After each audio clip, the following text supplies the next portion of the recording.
In mid-2013, as part of the lead-up to World Design Capital 2014, the City of Cape Town initiated 4 co-design workshops in different parts of the city.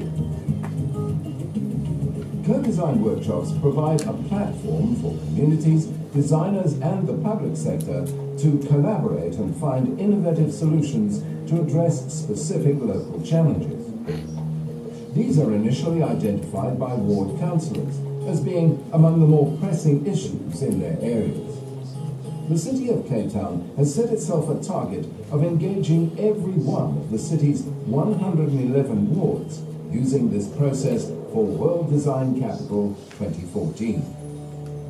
The first full-day co-design workshop was held in Sub-Council 17 at a local community hall, the Turf Hall in Hanover Park.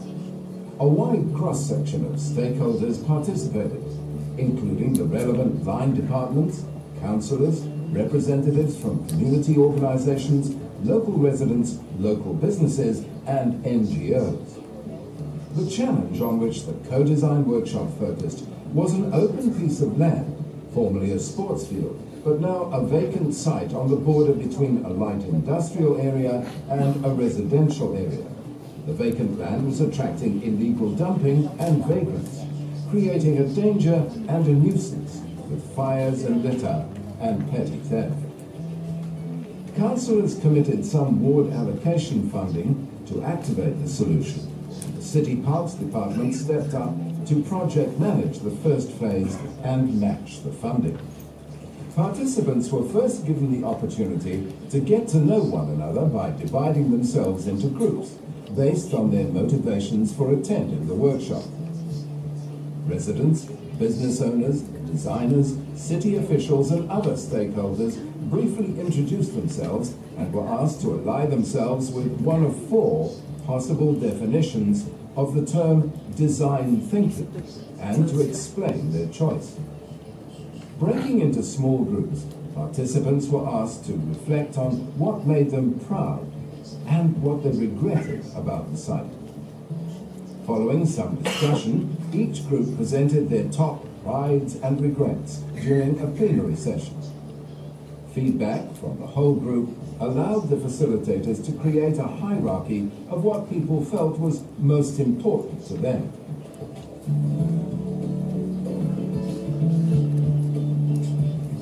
The next exercise encouraged participants to explore possible opportunities and challenges related to the site.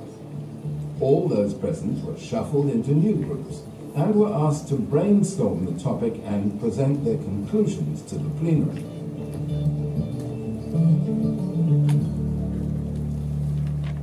After a short inspirational talk, participants were asked to depict their dream for the site by creating vision boards using picture cutouts from magazines. Afterwards, each group was given a minute to present their vision to the audience.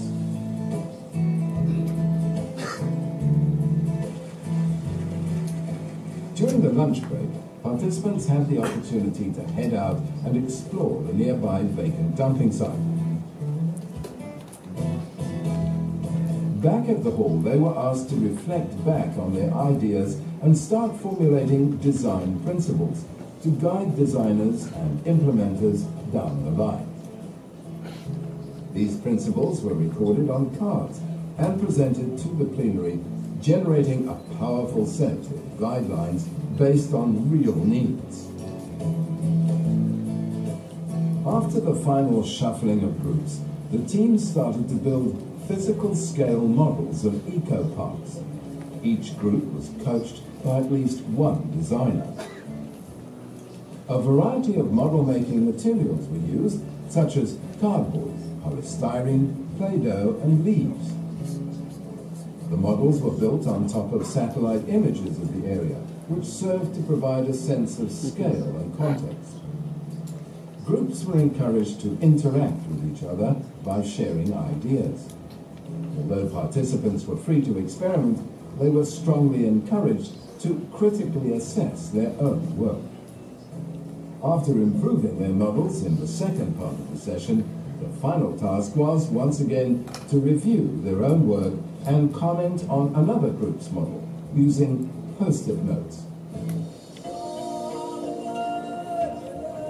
The ideas and visions generated during the course of the workshop were taken away by selected designers to be synthesized, represented visually, and then presented back to the sub-council.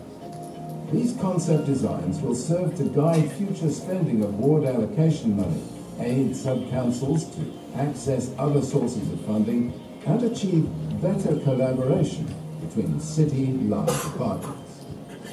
After the third and fourth Pioneer workshops, we asked some of the participants to tell us about their experience during the day.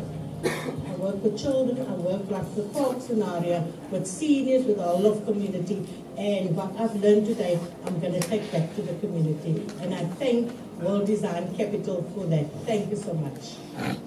It's very fruitful, so I can take it back and implement it into the mindsets of our youth, and therefore we can take it forward. I believe that it's been successful, and we'd like to see more of these events taking place in and around Cape Peninsula.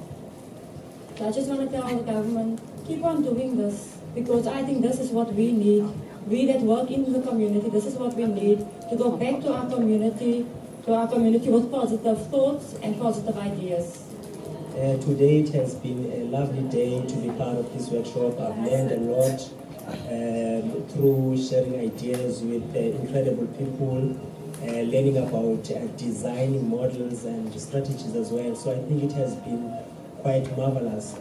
I just want to say this is a very positive thing that you have given to us, especially for the skateboard park, because our children in Darfur need a skateboard ring, and I just hope that one day it will transpire.